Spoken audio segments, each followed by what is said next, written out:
కడప జిల్లా జడ్పీ సర్వసభ్య సమావేశం వాడివేడిగా కొనసాగింది. అధికార ప్రతిపక్ష సభ్యుల వాదోపవాదాల మధ్య ఈ సమావేశం కొనసాగింది. కడప జిల్లా జడ్పీ సర్వసభ్య సమావేశం వాడివేడిగా కొనసాగింది. అధికార ప్రతిపక్ష సభ్యుల వాదోపవాదాల మధ్య ఈ సమావేశం కొనసాగింది.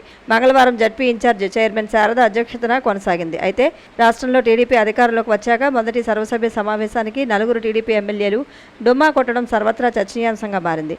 సమావేశంలో వైసీపీ ప్రజాప్రతినిధులు అడిగిన ప్రశ్నలకు రాష్ట్ర రవాణా శాఖ మంత్రి మండిపల్లి రాంప్రసాద్ రెడ్డి సమాధానాలిచ్చారు. ఈ క్రమంలో వైసీపీ టీడీపీ ప్రజాప్రతినిధుల మధ్య పలు అంశాలపై వాడివేడి చర్చ కొనసాగింది. ఇసుక పాలసీ విధి విధానాలపై వైసీపీ సభ్యులు సమావేశంలో చర్చకు తీసుకొచ్చారు.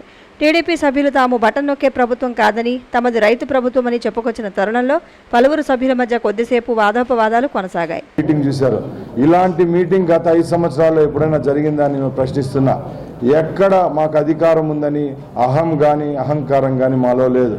మేము రాబోయే తరుణాల్లో కూడా ఒకటే చెప్తున్నాం, తెలుగుదేశం పార్టీ ప్రజాపక్షపాతులం. మేము ముందు ప్రభుత్వాల్లాగా దాడులు రౌడీజాలు ఎక్కడా చేయం.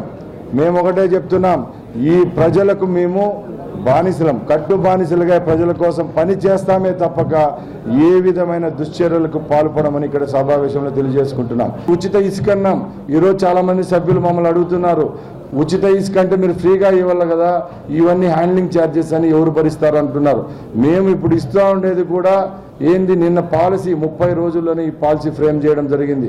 అది పూర్తిగా సిద్ధం కాలేదు కాబట్టి రాబోయే కాలంలో కూడా ప్రజలకు ఏది మంచి జరిగితే ఆ పథకాన్ని ప్రజల దృష్టికి అలాగే ప్రజల వద్దకు తీసుకొని పోయేదానికి ప్రభుత్వం సిద్ధంగా ఉంటుంది. మేము పక్క రాష్ట్రాలకు కానీ పక్కల ఉండే ప్రాంతాలకు కూడా ఒక లారీ కాదు, ఒక చెంచాడు ఇసుక కూడా తరలించేదానికి ప్రభుత్వం ఒప్పుకోదు. స్మగ్లర్లను అలాగే ఏమంటారు యాంటీ సోషల్ ఎలిమెంట్స్ని అయితే ఏ విధంగా ప్రోత్సహించేదానికి మేము సిద్ధంగా లేమని మీ అందరి ముందు తెలియజేసుకుంటున్నాం. అలాగే ఒకటే చెప్తున్నాం, ప్రజలు ముఖ్యం మాకు. రైతులు సుమారు ఈ రాష్ట్రంలో 70% జీవనోపాధి అంతా రైతుల మీద ఉంది కాబట్టి రాబోయే కాలంలో రైతులందరికీ సువర్ణయుగం. గత ప్రభుత్వాలు డ్రిప్ ఇరిగేషన్ అయితేనేం, రైతులకు సంబంధించిన ఎరువుల విషయంలో అయితేనేం వెనుకంజ వేసింది. మేము ఒకటే చెప్తున్నాం, ఇప్పుడు రైతులే మా అజెండా. రైతులకు సంబంధించిన ప్రాజెక్టులు ఏదైతే కంప్లీట్ చేయాలో అతి త్వరలోనే మేము పూర్తి చేసేదానికి సిద్ధంగా ఉన్నాం. ప్రతి ఒక్క గ్రామానికి ఒక 4-5 బిల్డింగులు పెట్టి ఆ బిల్డింగులను బాగా సుందరంగా ఏర్పాటు చేయడం జరిగింది తప్పక ఏ విధమైన నిధులు రిలీజ్ చేయలేదు. ఆ పరిస్థితి ఎట్లుండేదంటే వంటకాలు ఎక్కువ, వంట సామాన్ తక్కువ. 10 మంది ఉద్యోగస్తులు ఉంటారు విలేజ్ సెక్రటేరియట్లో. అక్కడ చూస్తే ఏ విధమైన డబ్బు ఉండదు. ప్రజలకు పోయి ఏదైనా మంచి చేయాలన్నా, రోడ్లు వేయాలన్నా కూడా ఎక్కడ నిధులు లేని కొరత ఆ రోజు ఉండేది.